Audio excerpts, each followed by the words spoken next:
Hello everyone, this is advocate Radhika and currently मैं Lexus and company के साथ में इंटर्न कर रही हूँ। जो आज का हमारा टॉपिक है is compoundable offences and non compoundable offences.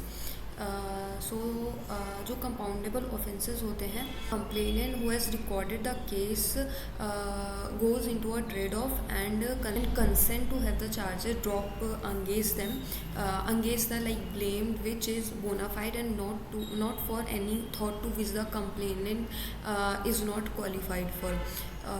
And 320 of code of criminal process CRPC 1973 is जो डील करता है ये कंपाउंडिंग ऑफ ऑफेंसेस से। एंड कंपाउंडेबल ऑफेंसेस जो सीरियस नेचर के नहीं होते हैं, as an less serious offences होते हैं। And compoundable offences are of two different types. कि first is court permission is not required before compounding and the second one is court permission is required before compounding. कब court की permission required नहीं होती before compounding? Compounding without permission of the court require only the verification of the compromise and whether it is duly executed or not.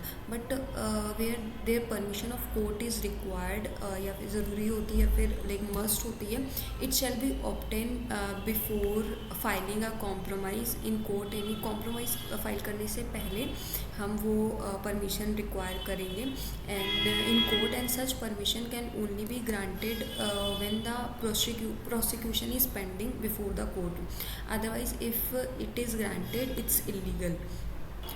Examples हैं जहाँ पे हमें court की permission required नहीं होती कंपाउंडिंग के केस में, अडल्ट्री में, डिफेमेशन में, क्रिमिनल ट्रेसपास हुआ है, कॉजिंग हर्ट हुआ है।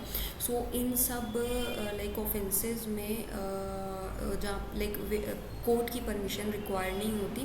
एंड कोर्ट की परमिशन कहाँ पे रिक्वायर होती है?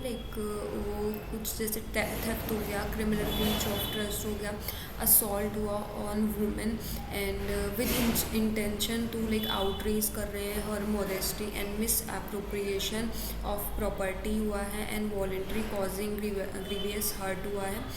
इन सब केसेस में, इन सब ऑफेंसेस में कोर्ट की परमिशन रिक्वायर्ड होती है इन कंपाउंडिंग केसेस।